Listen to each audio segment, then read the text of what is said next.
Hey everyone, Vsauce and fun. Hey everyone, some people, Gene, have been asking me how I PvP so well and what they can do to get better. And since, I have a little bit of experience dueling, I thought I would narrate some of my duels just to give you some perspective on what I'm thinking when I'm fighting people. So maybe you can apply some of the same things I do in fights. Now today, I'm going to be fighting large weapons, ultra great swords, great hammers, and I'm going to be using the Astora's great sword, which can counterattack really well with the Leo ring. So I'm going to be trying to out-trade with them. Now here we're fighting with Father Gasoline, and he's using the spiked mace, so his R1s will easily outpoise mine. And here he rolls directly into my R1s, and I try and catch him with a straight sword but miss, and I charge an R2. So as I'm charging my heavy attack, we can see he's not falling for it, and he's going to move in and punish me when I whiff it.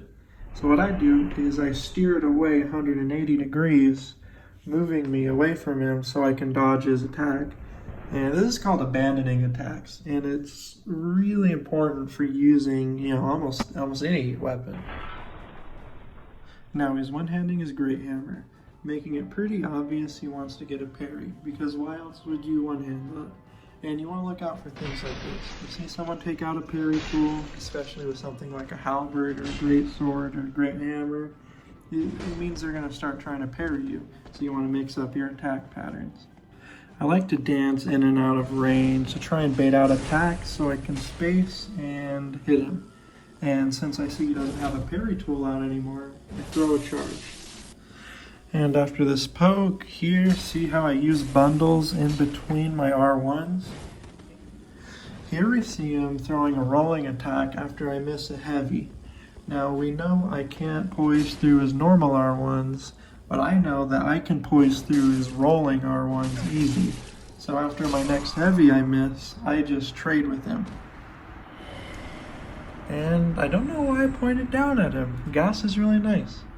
Oh, it's because him and June ganked me before and I was angry at him. Now here we got June using a curved greatsword.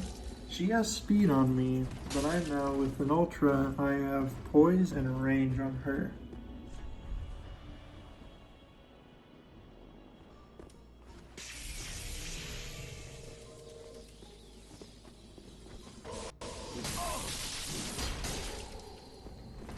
We hit her with this rolling attack, and I'm just stupid and get hit by this weapon art.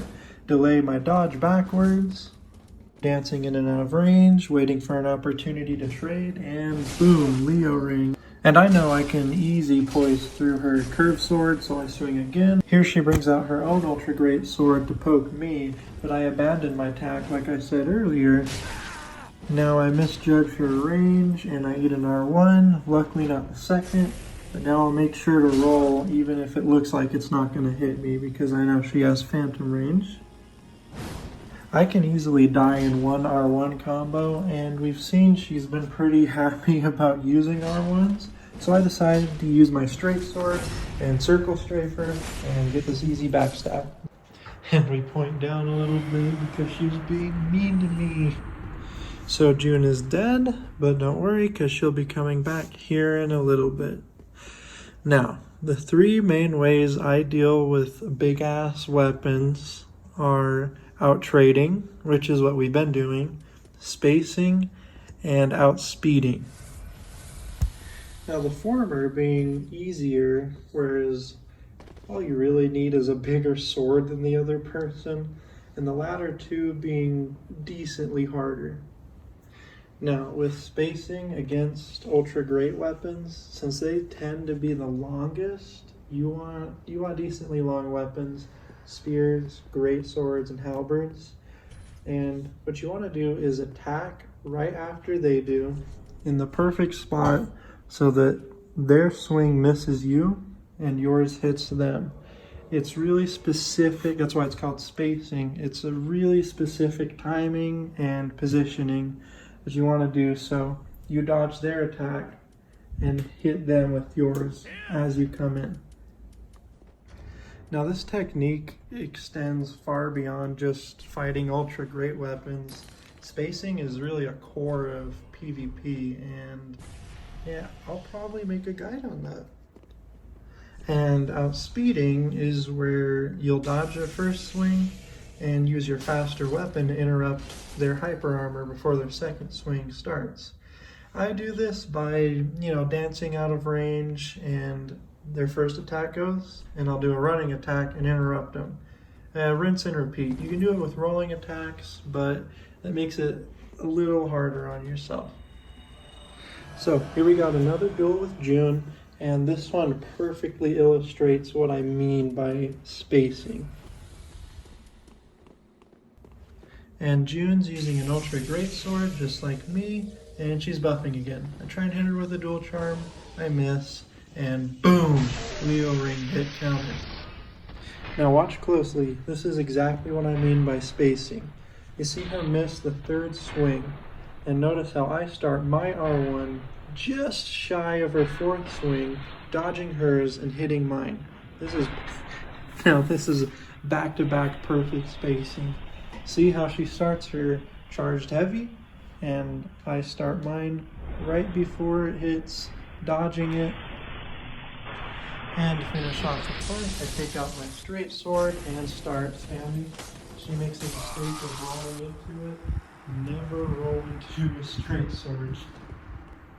So, ultra great weapon users, their really whole shtick is just tricking you into swinging at the same time and trading with them. That is how they win. Now, knowing this, if you play passive and smart, you pretty much control the entire fight. And that's how I deal with big weapons.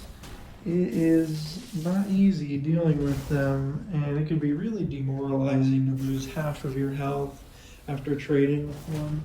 But hopefully with these things you can better understand how to fight them. So this is a pretty experimental thing. I'd like to do some more narrated duels, and I'll probably make some build guides and more generic PvP stuff. So, way cool.